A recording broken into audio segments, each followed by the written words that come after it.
My son told me I wouldn't get a thing for my ex-wife's $34 million will. He sat there grinning as the will was read, but then the lawyer read one line, and his smile vanished. I never thought I'd hear a lawyer say those words, not about me. But in one single, earth-shattering sentence, everything I believed about my life, my marriage, and my son was brutally turned on its head, leaving Dustin screaming so loud I thought the office walls would crack. The coffee cup slipped from my fingers, shattering against the linoleum. Mrs. Henderson's voice, sharp and accusatory, sliced through the thin apartment wall. Your damn sprinklers are flooding my begonias again, Jerry. I grabbed a dish towel, kneeling amongst the ceramic shards. 65 years old and still cleaning up messes that weren't entirely my fault. That automatic sprinkler system I'd installed last month had one loose joint, sending water cascading over the property line every third day. I tried explaining the repair schedule to Eleanor, but patience wasn't her strong suit. The phone rang. I ignored it, focused on soaking up the spreading coffee puddle. The machine would get it, I knew, but the ringing persisted, cutting through Eleanor's continued shouting from next door. Something about property values and inconsiderate tenants. On the fifth ring, I finally stood up, tossing the soaked towel into the sink. Jerry Flores speaking. Mr. Flores, this is Janet Morrison from Morrison, Welsh and Associates in Cheyenne. Her voice carried that careful, professional tone I'd learned to recognize over the years, the kind that always preceded bad news. I'm calling regarding Brianna Elizabeth Flores. My hand tightened around the receiver. Nobody had called Brianna by her full name in my presence for 15 years. What about her?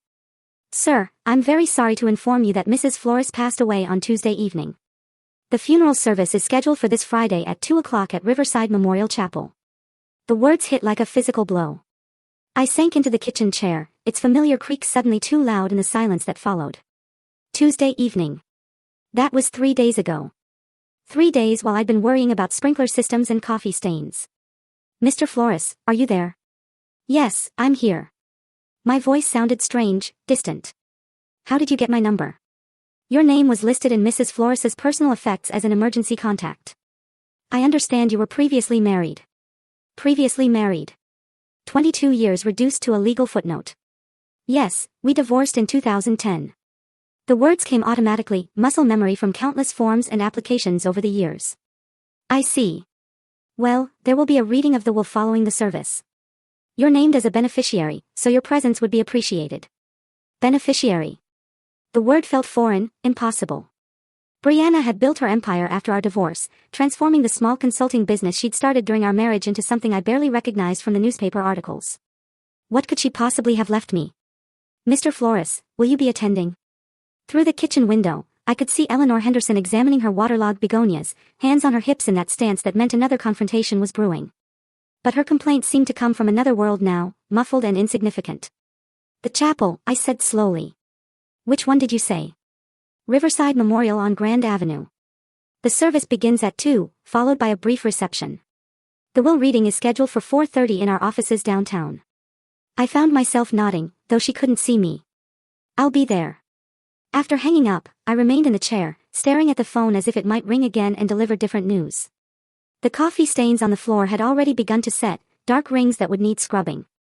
But I couldn't move, couldn't process the simple fact that Brianna, vibrant, stubborn, impossible Brianna, was gone. The afternoon light slanted through the kitchen window, illuminating dust motes that danced like memories I'd tried so hard to forget. As I sat there, the name Brianna Elizabeth Flores echoed in my mind, each syllable pulling me backward through time. Until I was standing in Murphy's Diner on a snowy February evening in 1987, watching a woman in a red wool coat argue with the manager about his hiring practices.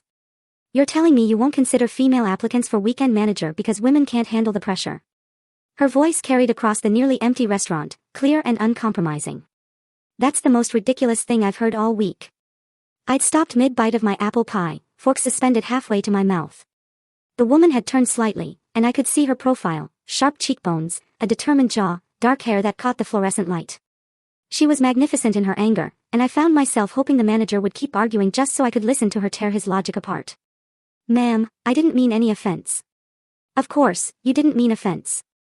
You just meant to discriminate. She pulled a business card from her purse, sliding it across the counter. When you change your mind about hiring based on qualifications rather than outdated assumptions, call me. The door chimes jingled as she left, and the diner felt smaller, somehow drained of electricity. I watched through the window as she climbed into a blue Honda Civic, noting how she checked her mirrors twice before pulling into traffic. Careful, methodical, but not afraid to fight for what was right. That one's trouble, the manager muttered loud enough for the whole place to hear. I stood up, leaving a $5 bill next to my half-eaten pie. No, I said, surprising myself with my certainty. That one's extraordinary. The business card lay abandoned on the counter. Brianna Chen, business consultant. I memorized the phone number before stepping into the February wind. It took me 3 days to work up the courage to call. When I finally did, she answered on the second ring with a brisk, Brianna Chen. This is Jerry Flores. We haven't met, but I saw you at Murphy's Diner on Friday night. A pause. The man with the apple pie who defended my honor to the manager. You heard that. I was getting my gloves from the car. You left a good tip, too. I could hear the smile in her voice. So, Jerry Flores, what can I do for you? Have dinner with me somewhere better than Murphy's. Another pause. Longer this time. Are you asking me on a date or do you need business consulting? Definitely a date, though if you have any advice about convincing beautiful women to have dinner with strangers, I could use the consultation. She laughed. A real laugh. Not the polite sound women sometimes made when men tried to be charming. Saturday night, Romano's on 3rd Street, 7 o'clock. She wore the same red coat to dinner, but underneath was a black dress that made my pulse race. We talked for 3 hours about everything except business, her childhood in California, my job at the power plant, our shared love of old movies and newer books. When she laughed at my story about accidentally flooding my apartment while trying to fix a leaky faucet, I knew I was falling. 6 months later, I proposed in that same diner, sliding a ring across the same counter where she left her business card. Marry me, Brianna Chen. Make me the luckiest man in Wyoming. She said yes before I'd finished asking. Our wedding day blazed with September sunshine, the kind of perfect weather that makes promises feel possible. Brianna wore her grandmother's dress, altered to fit her smaller frame, and carried wildflowers we'd picked that morning. My hands shook as I slipped the ring onto her finger. Forever, she whispered. And I believed her completely. Dustin arrived 2 years later, a squalling, red-faced miracle who transformed our quiet house into something alive with purpose. I remember standing in the hospital room, watching Brianna cradle our son with the same fierce determination she brought to everything else, and thinking that this perfect moment, was all I'd ever need. But even then, holding that perfect baby, I noticed how Brianna's eyes occasionally drifted to the business magazine someone had left on the nightstand.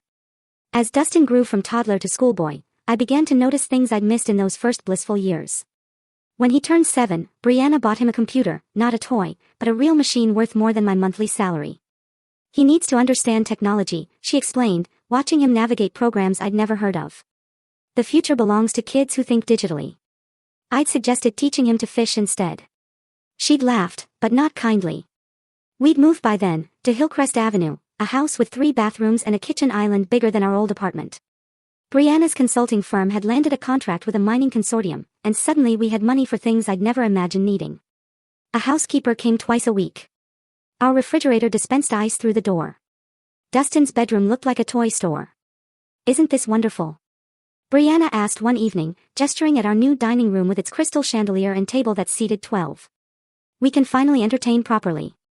I missed our old kitchen table, scarred from years of Dustin's coloring projects and our late-night conversations. This new table reflected light like a mirror, showing every fingerprint, demanding coasters and placemats. The entertaining started almost immediately. Business associates, potential clients, other successful couples whose conversations revolved around market share and investment strategies. I'd wear my best shirt and try to contribute, but discussions about hedge funds and corporate restructuring left me feeling like I was speaking a foreign language badly. Jerry works at the power plant, Brianna would explain when someone asked, and I heard something new in her voice. Not pride, but an apologetic edge, as if my job required an excuse. Dustin thrived in this new world. At 10, he could discuss computer programming with Brianna's tech-savvy clients. At 12, he was critiquing the wine choices at restaurants I couldn't afford on my own. At 14, he rolled his eyes when I suggested family camping trips, preferring Brianna's business conferences in Denver and Salt Lake City. Dad doesn't understand became his favorite phrase, usually delivered with the exasperated sigh of someone far too sophisticated for mundane concerns. The first real fight came on Dustin's 15th birthday. Brianna had planned a party that looked more like a corporate networking event. Catered food, hired entertainment, a guest list full of business contacts and their children. I'd wanted something simpler, maybe a barbecue in our backyard with his school friends. This is embarrassing, I told her the night before, watching servers arrange elaborate flower arrangements. He's 15, not 50. He's growing up in a different world than we did, Jerry. She adjusted a centerpiece with the same precision she brought to contract negotiations. These connections matter. These relationships will shape his future. What about just being a kid? She turned to face me fully. And for a moment, I saw something cold in her eyes. Calculation where there used to be warmth. Being just a kid is a luxury we can't afford to give him. The world is competitive. Either we prepare him to win or we prepare him to lose. I thought about my own 15th birthday. Fishing with my father, a homemade cake, presents wrapped in newspaper comics. It had been perfect in its simplicity. The party was a success by Brianna's standards. Dustin charmed the adults, networked with their children, received gifts that spoke of serious money, laptop computers, designer clothes, a mountain bike worth more than some cars. But I caught him once, standing alone by the pool, looking lost among all the sophisticated celebration. "You okay, buddy?" I asked. He straightened quickly, slipping back into the persona Brianna had helped him craft. Of course, why wouldn't I be? But for just a moment, I'd seen the confused little boy underneath all that premature sophistication, and it broke my heart.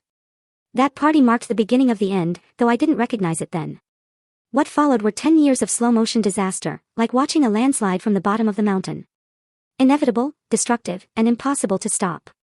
Brianna's business consumed more of her time, more of her attention, more of her soul. Weekend family dinners became conference calls. Vacation plans got cancelled for client emergencies. Dustin's school events competed with board meetings, and the meetings always won. "You don't understand the pressure I'm under," she'd say when I complained about missing another of Dustin's baseball games. "This business supports our lifestyle. Someone has to make the hard choices." But I understood pressure, the kind that came from keeping a power grid running, from making sure thousands of people had electricity when they flipped their switches. The difference was, my pressure served something larger than myself. By the time Dustin graduated high school, he'd become a stranger to me. Brianna had groomed him into her perfect prodigy, sharp, ambitious, dismissive of anything that didn't advance his prospects. When I suggested he consider trade school along with college applications, he looked at me like I'd suggested he become a medieval serf. "Dad, that's exactly the kind of thinking that's holding you back," he said. 17 years old and already talking like a business consultant. "You settled for mediocrity." "I won't make that mistake." The words hit like physical blows. Settled for mediocrity. As if 25 years of keeping the lights on for our community meant nothing.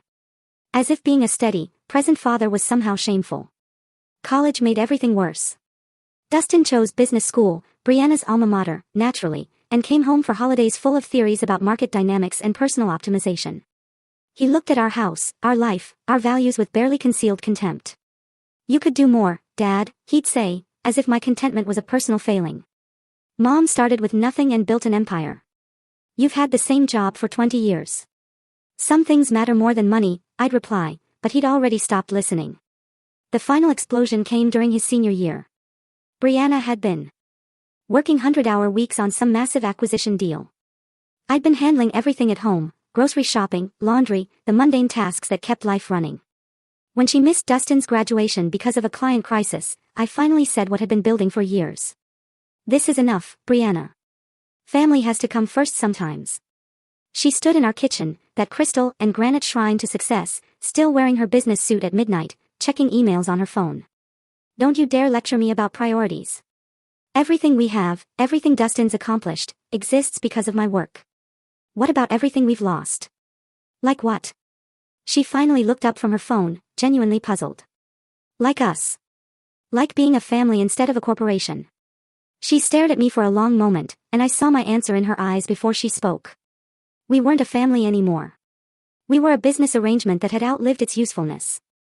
"Maybe it's time we stopped pretending this is working," she said quietly. The divorce took 6 months. Brianna's lawyers were efficient, professional, devastating.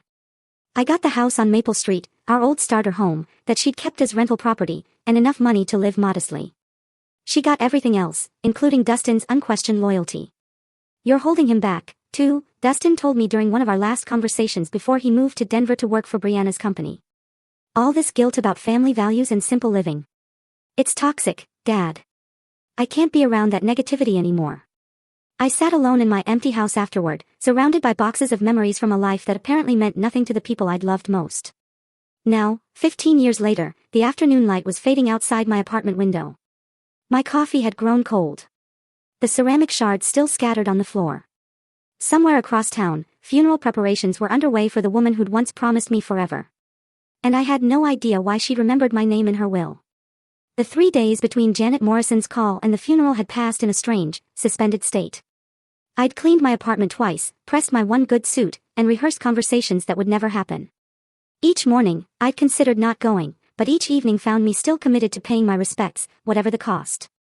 Friday morning arrived gray and cold, typical May weather in Wyoming. I stood before my bathroom mirror, adjusting the tie I hadn't worn in 5 years, wondering what Brianna would think of the man I'd become. The reflection showed someone older than I felt inside. Silver hair where brown used to be. Lines mapping the geography of quiet disappointments. The drive to Riverside Memorial Chapel took 20 minutes through neighborhoods that told the story of Rock Springs' economic divide. My modest apartment complex gave way to middle-class subdivisions, then to the manicured lawns and stone facades where Brianna's circle lived. The chapel sat on a hill overlooking the town, its Gothic architecture suggesting permanence and prosperity. Cars lined the circular drive, Mercedes sedans, BMW SUVs, a handful of Teslas that probably cost more than I'd made in my best year. I parked my 15-year-old Honda between a Lexus and a Cadillac, feeling like an intruder at someone else's celebration. The chapel's interior whispered money, mahogany pews, stained glass windows, flowers arranged with artistic precision. At least 200 people filled the space, their conversations creating a low hum of respectful mourning mixed with business networking. I recognized some faces from the business dinners Brianna had dragged me to during our married years. But most were strangers from the life she'd built after me. I slipped into a back pew, hoping to remain invisible until the service ended, but whispers followed my arrival like ripples in still water. A woman in an expensive black suit nudged her companion, pointing discreetly in my direction. I caught fragments of conversation, * her ex-husband. Can you believe he'd, after what he put her through, * the stories had taken on their own life over the years. Apparently, in this version, I was the villain who'd held back a brilliant woman, the anchor that had nearly drowned her ambitions. I'd learned long ago not to fight narratives that served other people's need for simple explanations. Dad. The voice cut through the chapel's murmur like a blade. I looked up to see Dustin striding down the aisle, his face a mask of disbelief and barely controlled anger. At 37, he'd inherited Brianna's sharp features and commanding presence. Dressed in a suit that probably cost more than my monthly rent, success radiated from him like heat from pavement, expensive watch, perfect haircut, the confident posture of someone who'd never doubted his place in the world. What are you doing here? His voice carried across the chapel, turning heads and silencing conversations. I stood slowly, meeting his gaze. I came to pay my respects. You lost the right to do that 15 years ago. He moved closer, close enough that I could smell his cologne, something sophisticated and aggressive. She wouldn't want you here. Maybe not, but I needed to be here. For what? To ease your conscience. To play the grieving widower for people who know exactly what kind of husband you were. The chapel had gone completely quiet now. 200 pairs of eyes focused on our confrontation like spectators at a sporting event. I felt the familiar weight of judgment, the same pressure that had suffocated me during those final years of our marriage. But this time, something was different. This time, I had nothing left to lose. I'm not here to cause trouble, Dustin. I'll sit in the back. I won't speak to anyone. When the service ends, I'll leave. You'll leave now. His voice rose another notch, drawing murmurs of approval from the crowd. You embarrassed her enough when she was alive. Don't compound it by pretending to grieve her death. I remained standing, holding his stare. Around us, the chapel buzzed with anticipation. Someone coughed. A cell phone vibrated against wood. Before I could respond, Dustin turned to address the gathered mourners, his voice carrying the practiced authority of someone accustomed to commanding rooms. I apologize for this disruption during what should be a time of remembrance. He gestured toward me with the casual dismissal of someone swatting a fly. My father seems to have forgotten that divorce means you're no longer family. A few people nodded. Someone whispered agreement. I felt heat rising in my cheeks but forced myself to remain calm.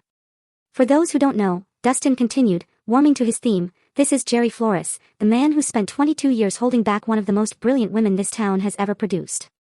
While my mother was building an empire that employed hundreds of people, he was content to punch a time clock and complain about her ambitions. Dustin, that's enough. The words came out harder than I intended. Is it? Because I think these people deserve to understand why you're really here. He turned back to the crowd, a prosecutor addressing a jury. He took half her assets in the divorce, despite contributing nothing to her success. Then he spent 15 years acting like the victim while she built something magnificent. The crowd was fully engaged now, a few heads nodding in agreement. I saw faces I recognized, former neighbors, people I'd considered friends during the marriage. None of them met my eyes. She supported him for years while he refused to grow, refused to take risks, refused to be the partner she deserved. And now that she's gone, he shows up expecting sympathy, expecting to be treated like he mattered in her life. Each word landed like a physical blow. Not because they were entirely untrue, but because they reduced 22 years of marriage to a simple story of failure and blame. I thought about defending myself, explaining the complexity of what we'd shared, the love that had existed alongside the growing incompatibility. But what was the point? These people had chosen their narrative long ago. My mother died building something that will outlast all of us, Dustin concluded, his voice rising with conviction. She deserved a husband who would have helped her reach those heights, not one who tried to drag her down to his level. The chapel fell silent. I stood there, fully exposed, feeling the weight of 200 judgmental stares. Part of me wanted to walk out, to spare myself the continued humiliation, but another part, the part that had loved Brianna Chin more than anything else in the world, refused to be driven away from her final goodbye. Are you finished? I asked quietly. Dustin's eyes flashed with surprise. He'd expected me to crumble, to slink away in shame. When I remained standing, his confidence flickered for just a moment. I loved your mother for 40 years, I said, my voice carrying clearly through the silent chapel. 22 of them as her husband, 18 more as someone who wished her well despite everything that went wrong between us. I'm not here to make claims or demand recognition. I'm here because once upon a time we made promises to each other that mattered, and I choose to honor that memory. I sat back down, folding my hands in my lap. Around me, the silence stretched uncomfortably. Dustin stood frozen in the aisle, apparently unprepared for resistance to his public trial. The service will begin in 5 minutes, someone announced from the front of the chapel, the funeral director probably, trying to restore order to his carefully orchestrated event. Dustin shot me one final look of contempt before striding toward the front pew reserved for family. As conversations gradually resumed, I caught fragments of continued gossip, nerve of some people. Poor Dustin having to deal with this. Should have stayed home, but I stayed. Through the eulogy that painted Brianna as a visionary who'd overcome obstacles to achieve greatness, through the readings from business associates who spoke of her leadership and innovation, through the musical selections that emphasized triumph over adversity. When it ended, people filed past, offering condolences to Dustin while pointedly ignoring me. I waited until the chapel had mostly emptied before standing to leave. Mr. Flores. A man in an expensive suit approached. Middle-aged, professional, carrying a leather briefcase. Dan Morrison from Morrison, Welsh, and Associates. Could I have a word? As the last hymn faded and the funeral director stepped forward with closing remarks, I felt the familiar weight of exhaustion settling over me like a heavy coat. The ordeal was nearly over. In a few minutes, I could slip out through the side door, drive home to my quiet apartment, and try to forget this entire humiliating experience. Around me, people were gathering their things, purses, programs, the subtle restlessness that signals a formal event's end.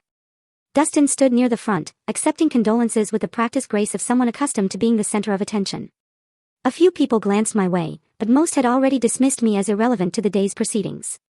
I was reaching for my jacket when Dan Morrison approached with measured steps, his expensive suit impeccable despite the long ceremony. Up close, he looked younger than I'd expected, maybe 50, with sharp eyes behind wire-rimmed glasses, and the kind of confident bearing that came from years of handling wealthy clients' affairs. I'm sorry for your loss, he said, extending his hand. Dan Morrison, Welsh, and Associates. We spoke briefly after the service. Thank you. I shook his hand, noting the firm grip and direct gaze. The service was very nice. Brianna would have appreciated it. Indeed. She was quite specific about her final arrangements. He paused, glancing around the emptying chapel. I wonder if I might have a word with you and Dustin. There are some matters we need to discuss regarding Mrs. Flores's estate. Before I could respond, Dustin appeared at my shoulder, his expression shifting from practiced grief to alert interest. Dan, finally. I was wondering when we'd handle the business side of things. Of course, Dustin, these matters require careful attention. Dan's voice carried the measured tone of someone accustomed to delivering important news. I'd like both of you to come to my office for the reading of your mother's will. Both of us. Dustin's eyebrows rose. Is that necessary? I mean, he's not. He gestured vaguely in my direction. Your father is specifically named in the will. That seemed unlikely given everything that had passed between Brianna and me. More likely some minor formality, perhaps forgiving an old debt or confirming that I had no claim to her estate. I don't think that's necessary, I said quietly. I'm sure it's just a formality. You don't need me there. Dan's eyes met mine directly. I'm afraid I do, Mr. Flores. Mrs. Flores was very specific about who should be present for the reading. Both you and Dustin must be there. Something in his tone suggested this wasn't negotiable. Dustin looked annoyed but shrugged with the casual confidence of someone who knew he had nothing to worry about. Fine, let's get this over with. He turned to me with barely concealed impatience. Try not to make this more difficult than it needs to be. The walk to Dan's office took us 3 blocks through downtown Rock Springs, past buildings that had watched the town's fortunes rise and fall with the energy industry. Dan maintained professional small talk, comments about the weather, the turnout at the service, carefully neutral observations that revealed nothing about what awaited us. His office occupied the top floor of a restored Victorian house, all dark wood and leather-bound books that spoke of established success. Certificates and diplomas lined the walls, interrupted by photographs of Dan with various local dignitaries and business leaders. It was exactly the kind of place Brianna would have chosen, prestigious but not ostentatious, successful but respectful of tradition. Please have a seat. Dan gestured toward 2 leather chairs positioned in front of his mahogany desk. Dustin claimed the chair closest to Dan, leaving me the one slightly to the side, which felt appropriate given my peripheral status in these proceedings. Dan settled behind his desk and opened a thick file folder, extracting several legal documents with the careful precision of someone who performed this ritual countless times. The afternoon light slanted through tall windows, illuminating dust motes that danced like tiny spirits in the suddenly quiet room. Before we begin, Dan said, adjusting his glasses, I want to express my condolences again. Brianna was not only a valued client, but someone I considered a friend. Her loss is deeply felt by everyone who knew her. Dustin nodded solemnly. I remained silent, unsure what response was expected from someone whose relationship with the deceased was so complicated. Dan lifted the top document, several pages bound with a blue backing, and cleared his throat. This is the last will and testament of Brianna Elizabeth Flores, executed on March 15, 2024, and properly witnessed according to Wyoming state law. The will supersedes all previous wills and codicils. Only 14 months ago. I wondered what had prompted Brianna to update her will so recently. Had she been sick? Had something happened that made her contemplate mortality? The will confirms that Mrs. Flores was of sound mind and disposing memory when these documents were prepared and that she was under no undue influence or coercion. Dan's voice carried the formal cadence of legal proceedings, each word carefully enunciated. Dustin leaned forward slightly, his hands clasped together. I could see the anticipation in his posture, a man preparing to claim his inheritance, to finally step fully into the empire his mother had built. Dan turned to the second page of the will, his reading glasses catching the afternoon light as he continued in his measured, professional tone. I hereby make the following specific bequests and devises, he read, his voice steady and clear. To my beloved son, Dustin Michael Flores, I leave the family home at 847 Hillcrest Avenue along with all furnishings, artwork, and personal property contained therein. Dustin smiled, a satisfied expression spreading across his face. The Hillcrest house was worth at least $800,000, a substantial property with mountain views and enough space to entertain business associates properly. Additionally, Dan continued, I bequeath to Dustin the sum of $500,000 to be transferred from my primary investment account within 60 days of probate, $500,000 plus the house. I watched Dustin's reaction carefully, noting how his smile flickered slightly around the edges. He was pleased certainly, but I could see him calculating in his head. $500,000 was significant money, but Brianna's business empire was worth far more than that. Where was the rest? Where was the company? That's wonderful, of course, Dustin said, his voice carrying a note of uncertainty he was trying to mask. But what about Mom's business interests? The company? Dan set down the first page and lifted the second, his expression remaining professionally neutral. I'm continuing with the specific bequests, Dustin. Please allow me to finish reading the relevant sections. I shifted in my chair, feeling increasingly like an intruder, witnessing a private family moment. $500,000 was more money than I'd see in several lifetimes. Combined with the house, Dustin was receiving an inheritance that would set him up comfortably for years. It seemed appropriate, natural, even. He was Brianna's son, her chosen successor in life, the person she'd groomed to understand her world. The bequest to Dustin, Dan continued, includes the following conditions. The inheritance is contingent upon his continued employment with Flores Consulting Solutions for a minimum of 2 years following the date of this will's execution or until such time as the company is sold or dissolved. Now, Dustin looked genuinely confused. Conditions? What kind of conditions? And what do you mean, until the company is sold? Who would sell it? I'm reading the will as written, Dustin. These are your mother's words, not mine. A tension I hadn't noticed before began to creep into the room. Dustin's confident posture shifted slightly, his hands unclenching and reclenching in his lap. I found myself leaning forward despite my intention to remain detached from these proceedings. Let me understand this clearly, Dustin said, his voice taking on an edge I recognized from our confrontation at the chapel. I get the house and $500,000, but there are strings attached. And you're talking about the company being sold. That doesn't make sense. Mom would never sell the company. It was her life's work. Dan removed his glasses and cleaned them carefully, a gesture that seemed designed to give everyone a moment to process what they'd heard. When he replaced them, his gaze moved between Dustin and me with an expression I couldn't quite read. Your mother's will contains additional provisions that address the disposition of her remaining assets, he said quietly. The company, her investment portfolio, and several other significant holdings. Well, then let's hear them, Dustin demanded, his patience clearly wearing thin. What are these other provisions? I watched this exchange with growing unease. Something about Dan's manner suggested that we were approaching territory none of us were prepared for. The careful way he was parsing his words, the slightly apologetic tone creeping into his voice. It reminded me of the way doctors spoke when they had difficult news to deliver. Before I continue, Dan said, settling back in his chair, I want to emphasize that these documents represent Mrs. Flores's final, considered wishes. They were prepared after extensive discussion and consultation, and she was adamant about their contents. The room fell silent, except for the tick of an antique clock on Dan's bookshelf. Dustin stared at the lawyer with growing alarm, while I found myself wondering why Brianna had insisted I be present for what seemed like a straightforward family matter. Dan lifted the third page of the will, his eyes scanning the text briefly before looking up at both of us. However, he said, his voice carrying a weight that made my stomach tighten, there are additional provisions that fundamentally alter the distribution of Mrs. Flores's estate. Dan lifted his reading glasses and looked directly at me for the first time since we'd entered his office. Something in his expression made my stomach tighten, a mixture of sympathy and professional obligation that suggested I was about to hear something I wasn't prepared for. However, he continued, his voice taking on additional weight, the will contains provisions for the disposition of Mrs. Flores's remaining assets, which constitute the majority of her estate. Dustin leaned forward even further, his hands gripping the armrests of his chair. Finally, let's hear about the company and the rest of her investments. Dan returned his attention to the document, clearing his throat with the deliberate pause of someone about to deliver life-changing news. To my former husband, Jerry Michael Flores, he read, his words falling into the quiet office like stones into still water, I bequeath the sum of $33.5 million to be transferred from my primary investment accounts and securities portfolio. The words hung in the air like smoke from an explosion.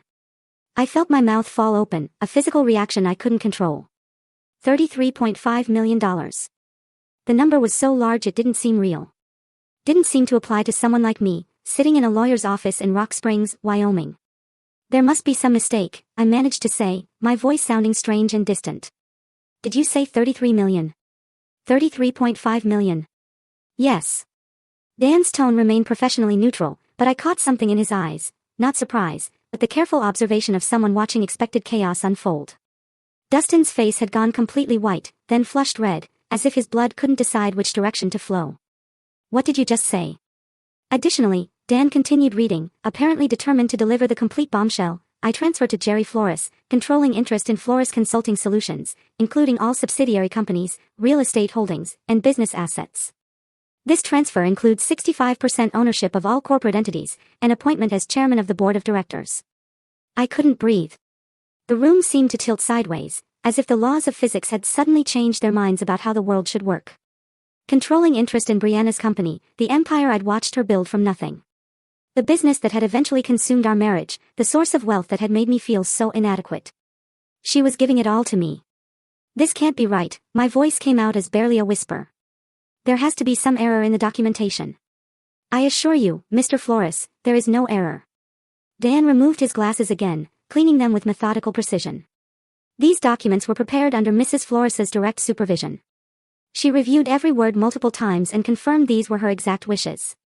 Dustin shot to his feet so abruptly his chair rolled backward and struck the wall. This is impossible. She couldn't. He turned to stare at me with an expression of pure disbelief mixed with something darker. What did you do? How did you manipulate her? I didn't do anything, I said weakly, still trying to process the impossibility of what I just heard. I haven't spoken to your mother in 15 years. Bullshit. The word exploded from Dustin like a gunshot. People don't just give away $33 million to their ex-husbands for no reason. You must have gotten to her somehow, convinced her when she was sick, when she wasn't thinking clearly. Dan's voice cut through Dustin's rising hysteria with professional authority. I can assure you that Mrs. Flores was of completely sound mind when she executed these documents. She underwent a thorough mental competency evaluation, specifically to prevent any future challenges to the will's validity. I sat frozen in my chair, watching this scene unfold as if it were happening to someone else. The numbers Dan had read, $33.5 million, controlling interest in a multi-million-dollar company, belonged in a different universe than the one where I worried about grocery bills and car repairs. But why? I asked, the question emerging from some deep place of confusion and disbelief. Why would she do this? Dan gathered the will documents into a neat stack, his movements careful and deliberate. Mrs. Flores left specific instructions regarding that question, Mr. Flores. She asked me to share a personal message with you after reading these provisions. Dustin's face contorted with rage and betrayal. A personal message. She left him a personal message but cut me out of everything that mattered. You received a substantial inheritance, Dustin, Dan replied calmly. $500,000 and a valuable property represent more wealth than most people see in their lifetimes. Compared to what he's getting. Dustin pointed at me with a shaking finger. You're talking about hundreds of millions in total assets. The company alone is worth more than everything else combined. The room pulsed with tension so thick I could taste it. Somewhere in the back of my mind, I realized that my entire life had just changed in ways I couldn't begin to comprehend. But all I could focus on was the impossible fact that Brianna, stubborn, ambitious Brianna, who had grown to resent everything I represented, had somehow decided to give me everything she'd built. That's when Dustin completely lost control. This is fraud, he screamed, his voice cracking with rage. Criminal fraud. She was manipulated, coerced, mentally compromised. He whirled toward me, his face twisted with fury and disbelief. You did something to her. There's no other explanation. I shrank back in my chair, overwhelmed by the violence of his reaction. Dustin, I swear to you, I had no contact with your mother. I didn't even know she was sick. Liar. He slammed his palm against Dan's desk, sending papers scattering. Nobody gives away everything they've built to someone who abandoned their family. Someone who couldn't even be bothered to call when she was dying. She didn't abandon anyone, I said quietly, finding some small reserve of strength. Our marriage ended, but that doesn't mean, it means exactly that. Dustin's voice rose to a near shriek. You walked away from us. You took your pathetic settlement and disappeared into your pathetic little life while she built an empire. And now you want me to believe she just decided to hand it all over to you. Dan's voice cut through the chaos with professional authority. Mr. Flores, Dustin, I understand this is difficult news, but I must insist you control yourself. These are your mother's clearly stated wishes, executed with full legal authority. Dustin spun toward the lawyer, his eyes blazing. I want every document examined. I want psychiatric evaluations. I want to know every single contact this man had with my mother in the past 5 years. There were no contacts, Dan replied calmly. Mrs. Flores made that very clear when she explained her decision. Explained her decision. Dustin's laugh was bitter and sharp. So, she did explain why she decided to betray her only son and give everything to the man who ruined her first marriage. She left a personal message for your father, yes. The word father seemed to hit Dustin like a physical blow. For just a moment, his rage flickered and something else showed through, a pain so deep it made my chest ache. Then the fury returned, doubled in intensity. He's not my father. Dustin snarled. My father would have been there when she needed him. My father would have supported her dreams instead of trying to drag her down. He turned back to me, his face contorted with years of accumulated resentment. You're nothing but a failed man who couldn't handle being married to someone better than you. Each word landed like a knife thrust. Not because they were entirely false, but because they contained enough truth to draw blood. I had felt inadequate during those final years. I had struggled with Brianna's success. I had been the one who couldn't adapt to the world she was creating. Maybe you're right, I said quietly. Maybe I wasn't the husband she deserved. But I never asked for this. I never expected this. Expected? Dustin's voice climbed another octave. You orchestrated this. Somehow, some way, you got to her when she was vulnerable. When she was sick or scared or, that's enough, Dan interrupted, his professional patience finally showing strain. Mrs. Flores was neither sick nor vulnerable when she made these decisions. She was, in fact, more determined and clear-minded than I'd ever seen her. Then why? Dustin demanded, his voice breaking slightly. Why would she do this to me? I was everything she wanted me to be. I worked for her company. I lived the life she planned for me. I became the son she could be proud of. The pain in his voice cut through my own shock. Despite everything, the years of hostility, the public humiliation, the bitter accusations, I saw him clearly for a moment, a man who had spent his entire adult life trying to earn his mother's approval, only to discover she'd given her ultimate validation to someone else. She left a message explaining her reasoning, Dan said gently. Would you like me to read it? Dustin's hands were shaking now, his whole body vibrating with suppressed rage and grief. A message. She couldn't explain it to my face, but she left a message for him. The message addresses both of you, actually. It was meant to be shared after the will reading. I found my voice, though it came out hoarse and uncertain. Maybe we should hear what she had to say. Dustin's eyes locked on mine with pure hatred. You have no right to make decisions here. You have no right to any of this. But even as he spoke, I could see the desperate need in his expression, the need to understand why his mother had chosen to shatter everything he'd believed about his place in her world. Dan was already reaching for another envelope, one with personal message written across it in Brianna's familiar handwriting. Dan raised his hand, commanding silence with the authority of someone accustomed to controlling emotional courtrooms. Enough, both of you. Before this goes any further, I have something that will explain everything. He opened the manila envelope with Brianna's distinctive handwriting across the front, extracting several pages of cream-colored stationery. Brianna knew this moment would be difficult. She asked me to read this personal message after the will was announced. Dustin slumped back into his chair, his rage momentarily displaced by desperate curiosity. I remained frozen, afraid to hope for understanding, but desperate for any explanation that might make sense of this impossible situation.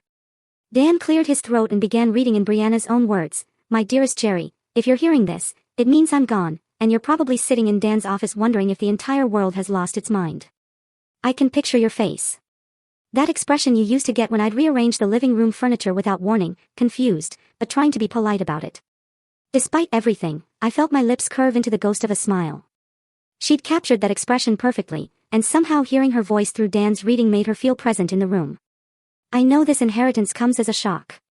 I know you're probably thinking there's been some terrible mistake, that you don't deserve this money or this responsibility. But Jerry, you're wrong. You deserve every penny, and I'm going to tell you why. Dan paused, glancing up at both of us before continuing. I never stopped loving you. Not during our worst fights. Not during the divorce proceedings. Not during these 15 years of stubborn silence. I was angry with you for not understanding my ambitions, but I was angrier with myself for choosing those ambitions over our marriage. You tried to save us, Jerry. You begged me to find balance, to remember what mattered. I was too proud and too afraid to listen. The words hit me like physical blows. I felt tears starting, hot and unexpected, as decades of guilt and regret crystallized into this moment of impossible absolution. Dustin, the message continued, and I saw my son's head snap up at hearing his name. My beautiful, brilliant boy, I know you're furious right now. Probably convinced your father somehow manipulated me. But sweetheart, you're not ready for this inheritance. Not yet. You've lived your entire adult life in the shadow of my success, accepting the benefits without understanding the responsibility. You've never had to build something from nothing. Never had to make the hard choices that wealth requires. More importantly, you've spent 15 years hating a good man for crimes he never committed. That's not true, Dustin whispered, but his voice lacked conviction. Dan continued reading. Jerry taught me about character, about integrity, about the kind of strength that doesn't need to prove itself through cruelty or judgment. I forgot those lessons when I chose money over marriage, business over love. But I never forgot the man who taught them to me. I was crying openly now, not caring how it looked. Brianna's words were rebuilding something inside me that I thought was permanently broken. The sense that I had value, that my quiet life of dignity and service meant something. Dustin, you have received enough to live comfortably and explore who you might become without the weight of unlimited wealth. Learn to build something yourself. Learn to value people over profit. Learn to forgive your father for the crime of being human and imperfect. Dustin made a sound like a wounded animal, but whether from rage or pain, I couldn't tell. Jerry, you're inheriting more than money. You're inheriting the chance to do what I should have done, to use wealth as a tool for good rather than a weapon for proving superiority. I trust you because you never wanted this. Because you'll never use it to hurt people the way I sometimes did. The message continued for several more paragraphs, outlining practical arrangements and expressing hopes for both our futures. But the core message was clear. Brianna had chosen love over entitlement, character over expectation, wisdom over wealth. When Dan finished reading, the office fell into profound silence. I sat with tears on my cheeks, overwhelmed by the gift of knowing that Brianna had loved me until the end. Dustin stared at the floor, his entire worldview crumbling around him. Finally, Dan folded the letter carefully and placed it back in its envelope. She asked me to give this to you, Jerry. The original is yours to keep. I reached for the letter with trembling hands, holding the last conversation I would ever have with the woman who had shaped my life in ways both beautiful and painful. The weight of Brianna's words settled over the office like dust after an explosion. For several minutes, none of us spoke. I held her letter against my chest, feeling the physical reality of her final gift. Not just the money, but the restoration of my worth in her eyes, and more importantly, in my own. Dustin was the first to break the silence. "This isn't over," he said quietly. But the fire had gone out of his voice. "I can contest this. Mental incapacity, undue influence, fraud. There are ways to challenge a will." I looked at him, really looked at him for the first time since we'd entered Dan's office. I saw a man who had spent his entire life expecting the world to bend to his wishes, who had never learned that love couldn't be inherited or demanded. Only earned. "You could try," I said gently. "But your mother was right, Dustin. You're not ready for this responsibility. And you are." His laugh was bitter, hollow. "You're a nobody dad, a retired power plant worker with no business experience, no connections, no understanding of what it takes to run a company worth hundreds of millions." For a moment, the old Jerry, the one who had felt inadequate for 22 years, wanted to agree with him. But Brianna's words echoed in my mind, "You deserve every penny." "Maybe you're right," I said, standing up slowly. "Maybe I don't know anything about running a business empire, but I know something your mother valued more than business expertise." "What's that?" "I know the difference between serving others and serving myself." Dustin's face twisted with a final flash of rage. "This is insane." She was sick. She was old. She wasn't thinking clearly. Dan's voice cut through the outburst with professional finality. "Your mother was 62 years old and in perfect mental health when she executed these documents. She underwent extensive psychological evaluation specifically to prevent the kind of challenges you're threatening." "Then why?" Dustin's voice cracked like a teenager's. "Why would she do this to me?" I felt a surge of unexpected compassion for this angry man who was, despite everything, still my son. "She didn't do it to you, Dustin. She did it for you. She gave you a chance to discover who you are when you're not living in the shadow of unlimited wealth. I don't want that chance." The words exploded from him with the force of 15 years of entitlement and expectation. "I want what's rightfully mine." "What's rightfully yours," I said quietly, "is $500,000 and a house worth nearly $1 million. That's more than most people see in a lifetime. What you think you deserved was never really yours to begin with." Dustin stared at me for a long moment, and I saw him realize that something fundamental had changed. The man he'd publicly humiliated that morning, the father he dismissed as a failure, was no longer asking for his approval or understanding. "You think you've won?" he said, gathering his coat with shaking hands. "You think this makes you some kind of hero?" "No," I replied, and I felt the truth of it in my bones. "I think it makes me responsible." He stood at the office door for a moment, seeming smaller than when he'd entered. "This isn't finished." "Yes, it is," I said gently. "This finished the moment your mother made her choice. The only question now is what you do with the life she's given you." He left without another word, the door closing behind him with a soft click that seemed to echo in the sudden quiet. Dan began organizing papers on his desk, the rustle of documents returning us to practical reality. "There will be paperwork to complete, accounts to transfer, board meetings to schedule. The company's current management team is excellent. They can help you transition into your new role." I nodded, still processing the magnitude of what had happened. "Dan, can I ask you something?" "Of course." "Did she really love me? Even after everything that went wrong between us?" He smiled, the first genuine smile I'd seen from him all day. "Jerry, she talked about you every time we met. Not about the divorce, not about the problems, about the man who taught her that success without character is just expensive failure." I walked out of that office a different man than the one who had entered. The afternoon sun felt warmer, the air cleaner. I had work to do, responsibilities to embrace, a company to learn about and improve. But for the first time in 15 years, I felt worthy of the challenge. Justice, I realized, wasn't about revenge or vindication. It was about recognition. The recognition that character matters more than credentials, that patience outlasts entitlement, and that love, real love, never truly dies. Brianna had seen all of that, and in her final act, she had given me the chance to prove her right.